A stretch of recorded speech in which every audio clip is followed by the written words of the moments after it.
Good morning, everyone. I'm Police Chief Katrina Thompson of the Winston-Salem Police Department, and I want to welcome you to the August 2019 Public Safety News Conference. Please first join me in honoring our fallen officers for the months of July and August who paid the ultimate sacrifice. Officer Russell Mark Willingham, Jr., end of watch, July 30th, 2011. Police Officer Russell Willingham was killed in an automobile accident while responding to back up another officer at approximately 3:15 a.m.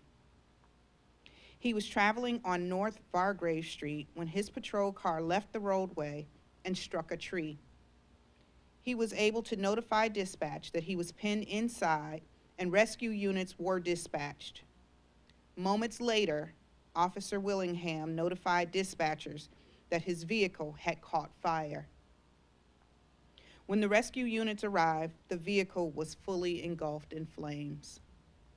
Officer Willingham had served the Winston-Salem Police Department for 2 years and had previously served with the Greensboro Police Department.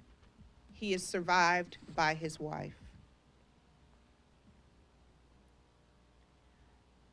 Officer G. Royale, end of watch, August 1st, 1941.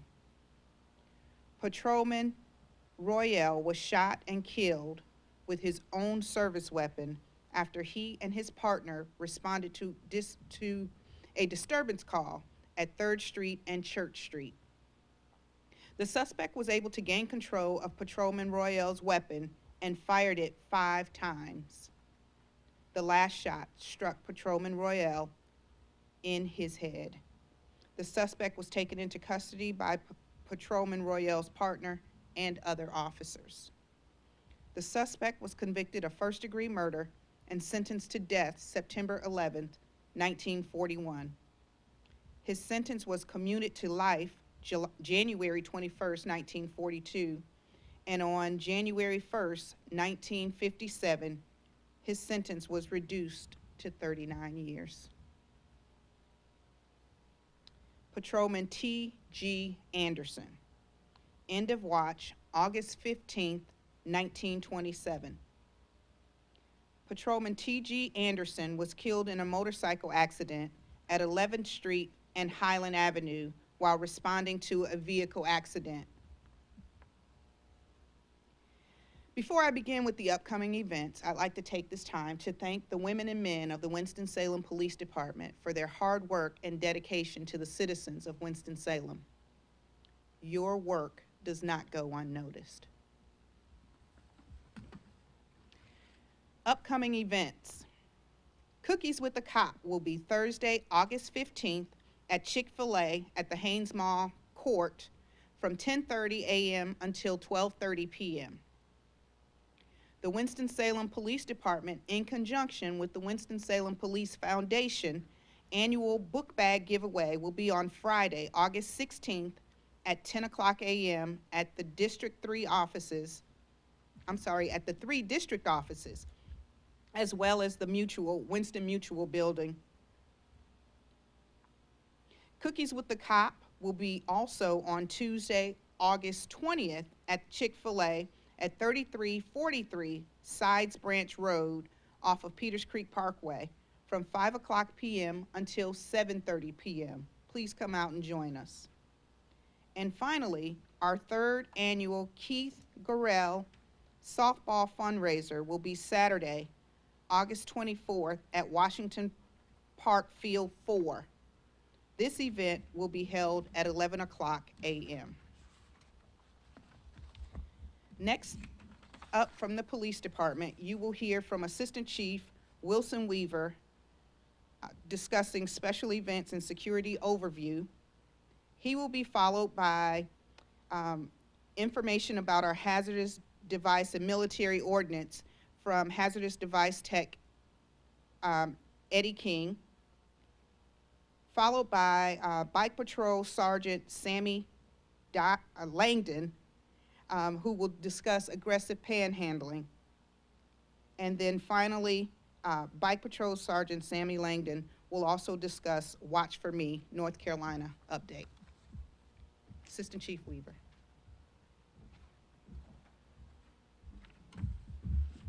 Good morning, Winston-Salem. I am W.S. Weaver II, Assistant Police Chief over the Patrol and Special Operations Divisions of the Winston-Salem Police Department. I wanted to briefly speak to you this morning regarding our special event security and make you aware of some of the security enhancements that you may begin to see this fall during our special operations events. We just completed the National Black Theater Festival in Winston-Salem, which had a Marv-tastic theme of 40 years of the North Carolina Black Repertory Company, as well as 30 years of the National Black Theater Festival. The North Carolina Black Repertory reports that ticket sales were the highest that they have ever been, which translated into thousands of people being in our city, literally on our streets, with an estimated economic impact of $7.5 to $10 million. Please understand that your Winston-Salem Police Department understands its role in providing a safe environment across multiple venues over Black Theater Festival Week to contribute to our city's economic vitality. But God was with us. When you look at the active shooter events that occurred at the Gilroy Garlic Festival in Gilroy, California, at the Walmart in El Paso, Texas, and the Oregon Entertainment District in Dayton, Ohio, within just the last 3 weeks, you know that we have been blessed, and our prayers and our thoughts go with the people from those locations. I want to ensure you that the Winston-Salem Police Department and our law enforcement partners from the Forsyth County Sheriff's Office and the Kernersville Police Department, as well as our state and federal law enforcement partners and our first responder partners from the fire service and emergency medical, primarily that's the Winston-Salem Fire Department and the Forsyth County Emergency Services, we are all well trained and appropriately equipped to handle any contingency. Through the leadership of August Vernon in the Office of Emergency Management for Winston-Salem and Forsyth County, they have ensured through the utilization of a federal grant for complex coordinated terrorist attacks that we are appropriately trained and prepared. As an example, during the National Black Theater Festival, we had to be prepared to respond to, mitigate, and recover from active shooter threats, improvised explosive device threats, or vehicles driving into crowds of people, whether that was from being a DWI or an intentional attack. Your first responder community was prepared for all of those contingencies. As such, with the Dixie Classic Fair approaching, we will be appropriately prepared for that event as well. The Dixie Classic Fair is the second largest fair within North Carolina, second only to the state fair that occurs in Raleigh, and with its annual attendance yearly exceeds 300,000 people across its 10-day run.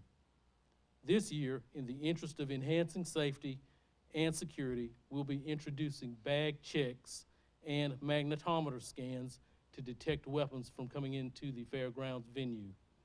We want all of our citizens and visitors to feel safe, and this is just an enhancement to security, as weapons have never been allowed at the Dixie Classic Fair. Please continue to attend our events and have fun. We will be there to keep you safe. Thank you. Any questions related to that enhanced security? Thank you.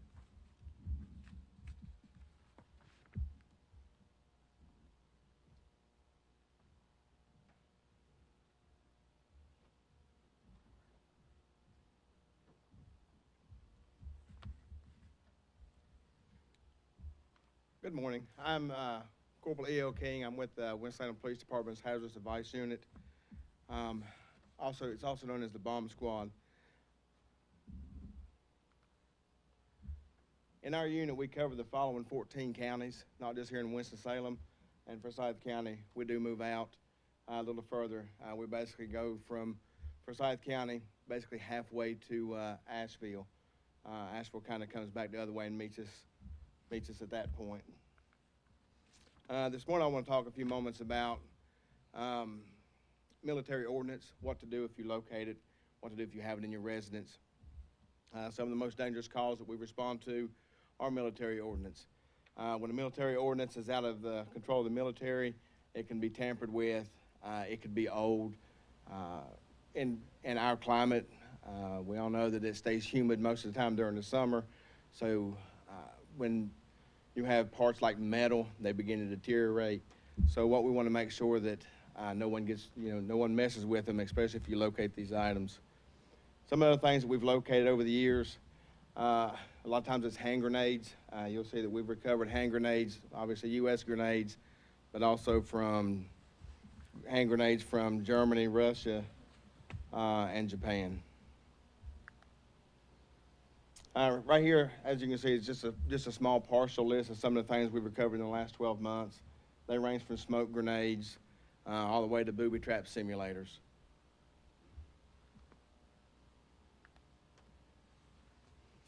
Sometimes the reason we end up with these items, our folks that have served in the military, sometimes they have been brought back from overseas conflicts, and people are finding these in their home when their family member passes away. What we want folks to remember is, if you locate any type of military ordinance, make sure obviously we don't handle them, don't move them. We want you to move to a safe location, and we want you to call 911 immediately. In summary, on military ordinance or anything that you come across like that at your residence or place of business, obviously we want to remind you that your safety and well-being is paramount. Call us, let the trained EOD techs come out and take a look and render these items safe. And always remember, if you see something, say something.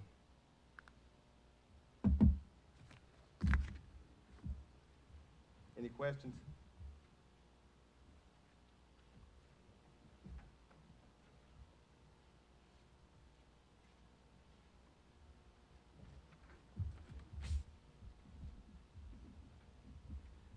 Good morning, Winston-Salem. I am Sergeant Samuel Langdon of the Downtown Bike Patrol. I am one of 2 Bike Patrol sergeants of 2 squads assigned to the downtown area. Today we're going to talk briefly about the aggressive panhandling that has become a topic in the Winston-Salem area.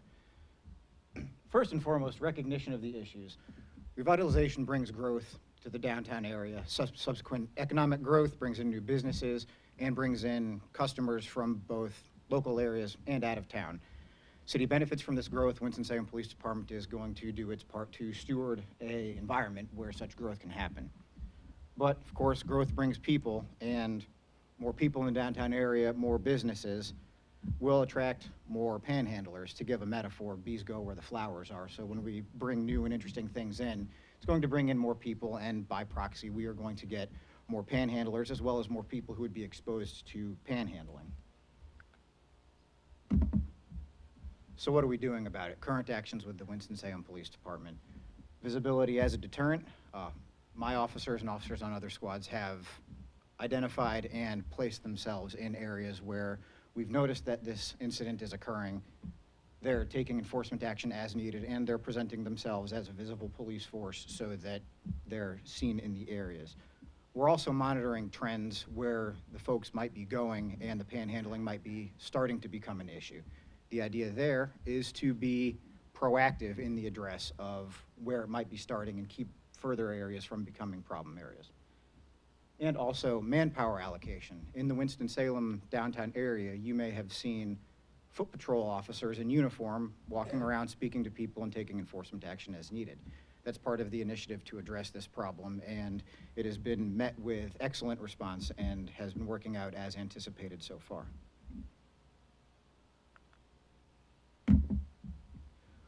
Moving forward from where we are now, more officers assigned to the downtown area. There is an application process that, as soon as is feasible, will be moved forward for more downtown bike patrol officers, and as such, we would have more officers working in the area once that can become a reality. Enforcement action partnerships. Winston-Salem Police Department is doing its part on the initial enforcement action, but we're also making sure that the situation is discussed with both magistrates and criminal prosecutors to make sure that once the problem is initially addressed, it's being handled consistently throughout the entire justice process.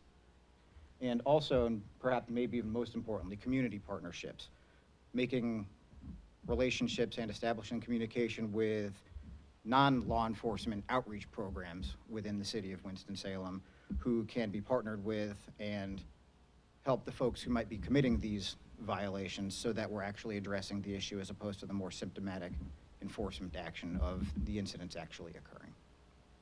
As the situation evolves, we will certainly keep people up to date so that you have the information that you need. And if you have any questions, I'd be happy to answer them. Where are the most problem areas? So the transit center is an area that we are seeing it quite a bit, and with the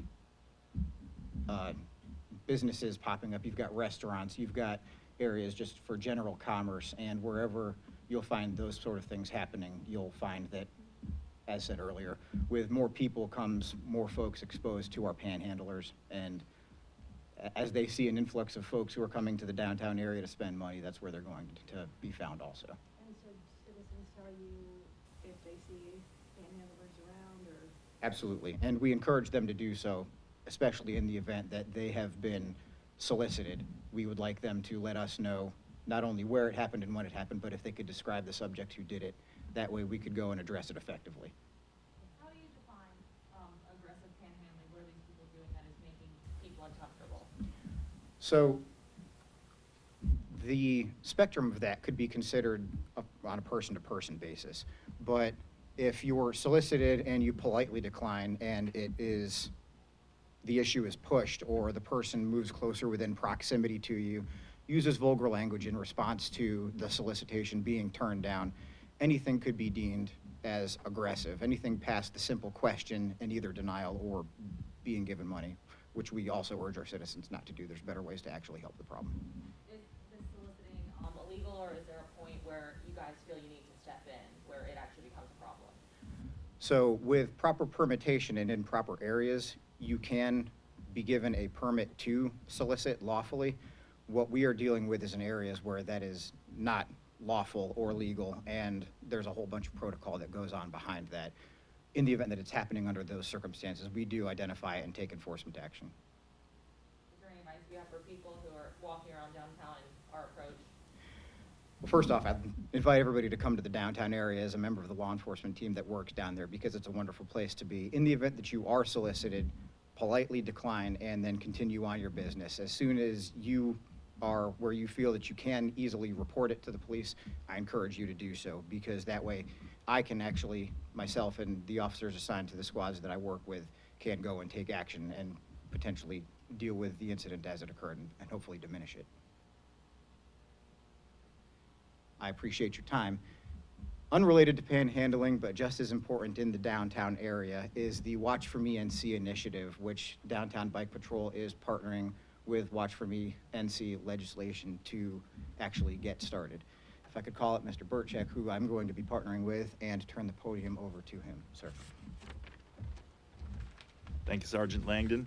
Good morning, Winston-Salem. My name is Matthew Burchek, and I'm the Bicycle and Pedestrian Coordinator with the City of Winston-Salem Department of Transportation. This morning, we're excited to announce our participation in the Watch for Me NC campaign. So Watch for Me is a program that NCDOT has been operating for a number of years now, and this is the first year that we will actually be participating. What we've done some analysis in partnership with the Winston-Salem Police Department to identify pedestrian and bicycle crash locations and issues. And through that analysis, we've identified nearly 500 pedestrian-related crashes over the last decade, 33 of which have included pedestrian fatalities. So to address that problem, we need to approach the issue from a number of angles. One of those angles is infrastructure improvement. So City Council recently approved $2 million for us to make improvements to intersections, to make them more pedestrian accessible. But to take a comprehensive approach, we have to focus on education and encouragement and enforcement as well. And that's where the Watch for Me NC campaign comes in. So the program goals long-term, the goal is to create a culture of safety for bicycle and pedestrian transportation in the city and to prevent those injuries and fatalities that I mentioned before.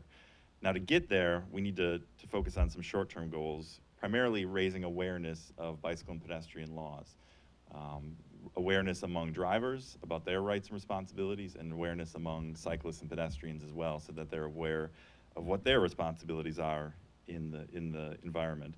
And we'll focus on the general public with this, but also on city staff and police department, officers in the police department. We have already attended training on bicycle and pedestrian safety campaigns and how to conduct these kinds of education and enforcement campaigns.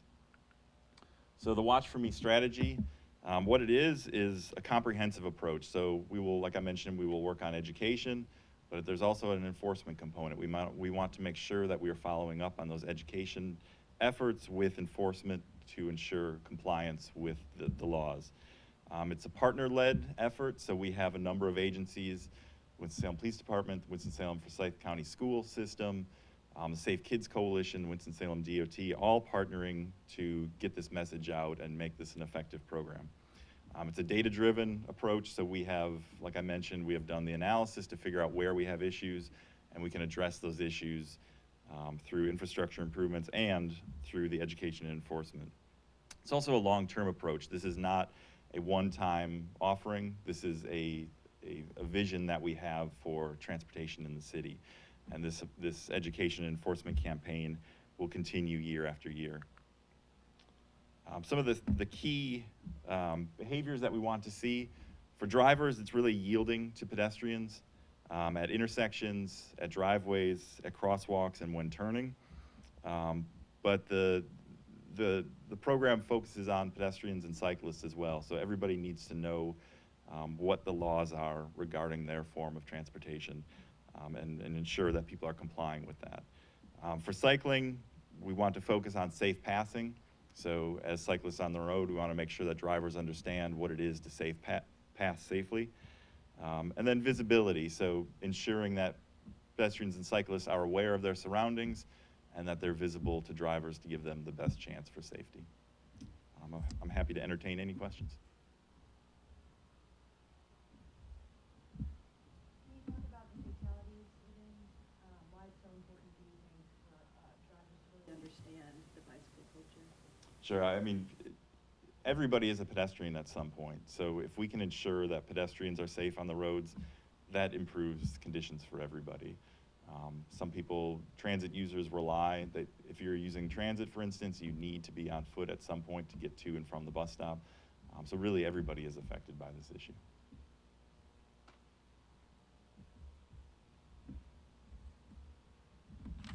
Thank you. Thank you for your time.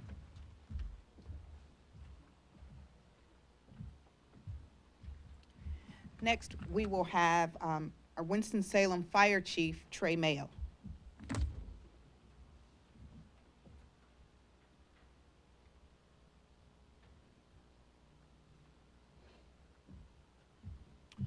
Good morning. As Chief Thompson said, I'm Trey Mayo. I'm the fire chief for the city of Winston-Salem, and I too would like to welcome you to the August 2019 Public Safety News Conference. We just have one item today, and that is the presentation of a certificate of commendation related to the successful saving of a cardiac arrest victim back in June. I'm going to just give you a little bit of background. This incident occurred on June 9th, and Engine 19 is housed at Station 19 on Glen High Road. They were dispatched to a medical call for a difficulty breathing.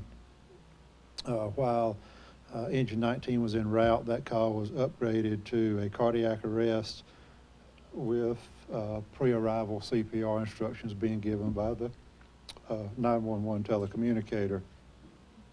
When Engine 19 arrived, they found a bystander performing chest compressions on the patient. Engine 19 took over patient care, continued cardiopulmonary resuscitation efforts for about 2 minutes when they got a return of spontaneous circulation. Forsyth County Emergency Medical Services arrived, and Engine 19 transferred care of the patient to EMS, and in the ambulance en route to the hospital, the patient regained enough consciousness that the patient was alert to her surroundings. So the bystander CPR was performed by the across the street neighbor who was notified by the patient's significant other, and the across the street neighbor was Steve Jones.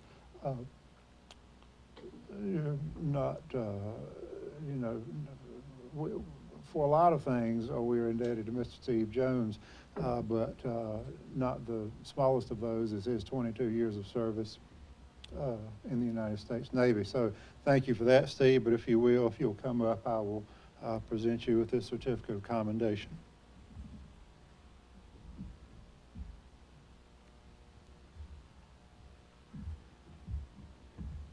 And this states you are hereby recognized and applauded for your quick and decisive emergency actions to assist in the rescue of your fellow citizen on June 9, 2019. Congratulations and thank you. Thanks, sir.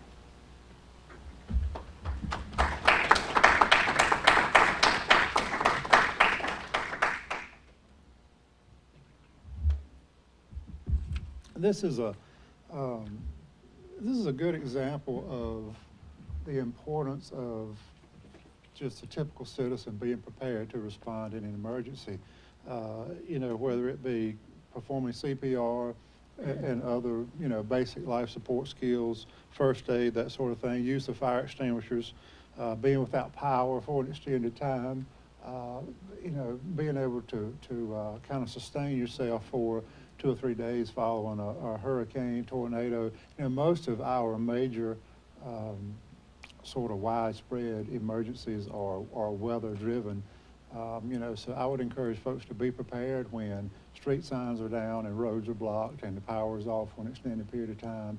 To be sure you have water and medication and food and flashlights and those sorts of things on hand, because in those situations, the nature of the incident will very quickly and often outstrip the resources for the first, 24 to 48 hours of the city's ability to respond with fire and police and medical services and getting power restored from Duke Energy and those sorts of things. It takes time to get those things back up and going. So folks need to be prepared to do that again for 24 to 72 hours. So that brings the fire department's presentation to an end. I would like to thank Captain Steve Fulp and fire and life safety educator Sabrina Stowe for making contact, for making the recommendation that Mr. Steve Jones be recognized and getting the certificate put together and all that, Mr. Jones and his family in here today. So without further ado, I will make a final call for questions, reminding the press that the intent of this news conference is for you to ask your questions now, not to try to get somebody hemmed up outside in the hallway and mic'd up afterward for questions. Any further questions for fire or police? Okay, well, thank you. We'll be back here on September 11th for the September news conference.